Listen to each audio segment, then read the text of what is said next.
Voilà, en tout cas, nous sommes très touchés de votre présence aujourd'hui pour inaugurer cette salle, la salle des événements Pavillon l'Orangerie.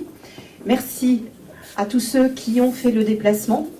Merci Monsieur le Préfet, merci Madame la députée, merci Mesdames, Messieurs les élus, chers amis, le monde économique, le monde de la formation, les habitants, les associations. Et aujourd'hui, je suis vraiment émue parce que je n'ai pas préparé de discours pour être honnête.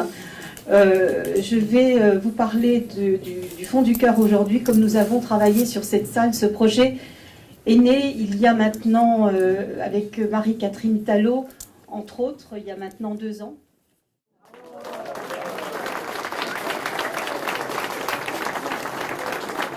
Merci. Alors j'ai réalisé ce petit Stanislas. Je suis nullement une artiste, mais voilà, c'est sorti du cœur. Donc je vais remettre ce Stanislas à Monsieur le maire.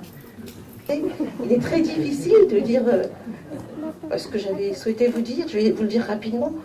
Il y a 6 ans, sur ce quartier, il n'y avait pas évidemment de salle des événements familiaux, mais la métamorphose n'avait encore pas vraiment commencé. Le plan de rénovation urbaine a modifié ce quartier, l'a transformé, l'a complètement métamorphosé. Et Malika et moi, nous avons bien entendu une attente, un espoir. On nous disait il manque quelque chose sur ce quartier. Il manque une salle pour s'amuser, une salle pour se retrouver, une salle pour faire la fête, comme l'a si bien dit Malika.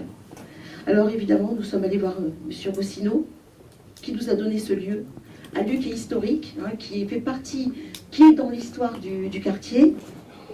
Je ne vais peut-être pas partir de le vrai bonheur consiste à faire des gens heureux, parce que près de 500 000 personnes l'ont vu, 550 l'ont vu cet été sur la place Stanislas, avec un succès exceptionnel, parce que c'est écrit dans toutes les langues.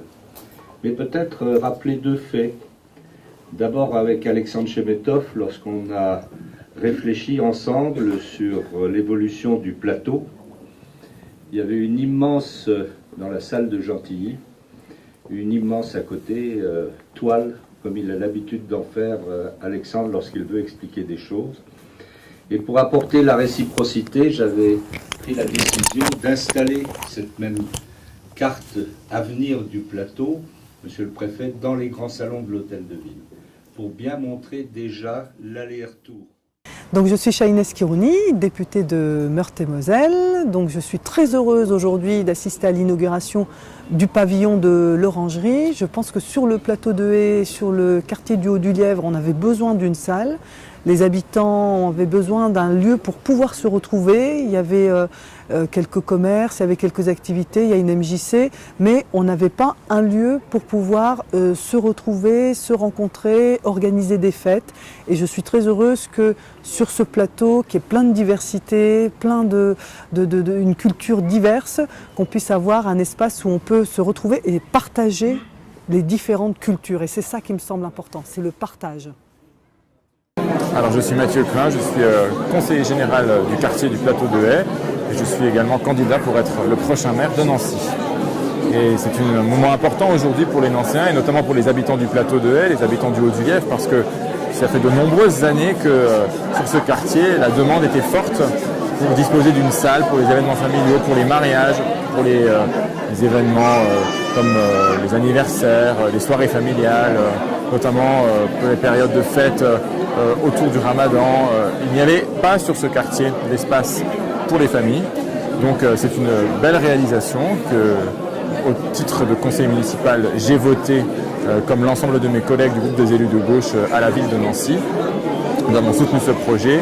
C'est à l'image d'un quartier qui est un quartier jeune à Nancy, un quartier très dynamique et aussi un quartier dans lequel malheureusement l'accès à l'emploi, le taux de chômage, la précarité sont très forts.